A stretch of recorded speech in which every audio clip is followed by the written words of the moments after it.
Hey family, this is Dr. Carmen Bryant, Car Chronicles. How you guys doing? So I just wanted to come on real quick and tell you guys this.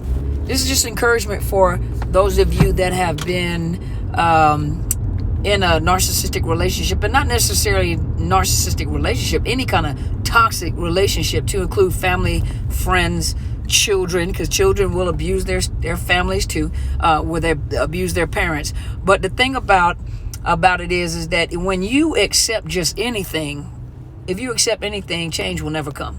If you accept anything, you'll never progress. You'll never get ahead.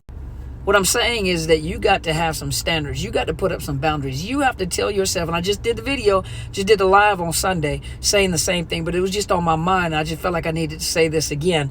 But the thing about it is that when you put up a standard for yourself, when you make up your mind, I'm just not going to accept anything. I'm not going to let you disrespect me. Remember, you can't make people treat you a certain way. You can't tell people what they will and will not do and how they need to treat you. No, that is not your responsibility. Your responsibility is to make up your mind that you're not going to treat me or handle me or talk to me just any kind of way. You make up your mind, you're not going to talk to me any kind of way. What you going to do? Well, what I'm going to do is I'm going to stop talking to you altogether. Some of you guys don't want to disconnect from toxic people. You won't disconnect from toxic people, and toxic people become an anchor, a weight around your ankles. Now, tie something on your legs and then try to move forward. That's what those toxic people have become, and you don't want to let go of them. There's some people you have to cut off. Family, friends, siblings, associates. You can be nice from a distance, but that doesn't mean you have to be intertwined with them. But toxic people, especially with a narcissist, some of you guys love so hard that you just don't want to let go. And the one thing is for certain is that hope is the last thing to die. And they know that.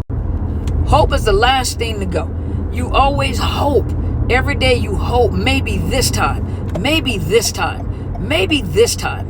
Maybe this time. Well, when will your maybe this time be? You know what? I'm not going to sit around and waste my time waiting for the maybe this time. Some of you guys been with them since you were 13, 14, and 15 years old. You guys are in your 60s and 70s and going into your 80s. Believe it or not, I've met some people that have been in their 70s and 80s that got away from them, but they say they wasted all that time waiting for this time. There is no this time.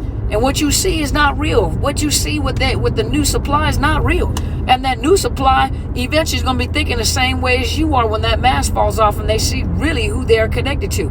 They're going to be saying the same thing. Maybe this time. Why couldn't I love them enough for them to change? There's nothing you can do to make a person change. A person has to want to change.